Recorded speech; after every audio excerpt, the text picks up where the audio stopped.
Quand vous allez dans nos villages, ils sont complètement vides. Mais ils sont vides pourquoi? Qu'est-ce qui a vidé les villages? Quand j'étais tout jeune, quand tu avais le CEPE, tu étais obligé d'aller en ville, dans une ville Douala Yaoundé, pour aller continuer tes études en 6e.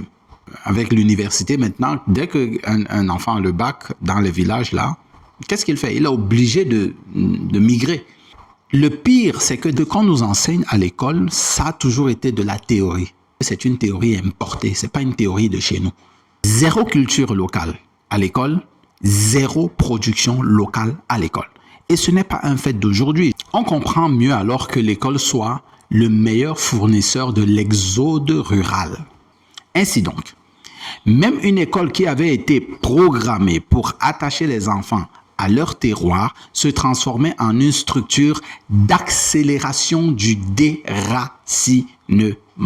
Nous avons tous été déracinés de nos villages. Nous ne savons même pas comment le village est. Nous ne savons pas ce qui s'y passe. D'ailleurs, tout ce qui s'y passe, c'est de la sorcellerie. Et tout ça est dû à l'école, à l'institution scolaire telle que nous la connaissons aujourd'hui. Parce que dans cette école-là, la chose qui est la plus criminalisée, c'est les savoirs ancestraux.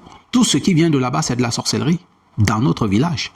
Pourtant, ça devrait être des foyers de production. Et malgré le fait que nous sommes bardés de diplômes, des gens sont bardés de diplômes, ils n'arrivent pas à créer ces foyers de production dans leur propre village. Pourquoi? Parce que l'école à laquelle nous avons été soumis avait pour but de nous arracher de ces racines, de nous empêcher de pouvoir produire à partir de nos propres connaissances. Donc, l'école nous a déracinés complètement de notre vie réelle, celle du village.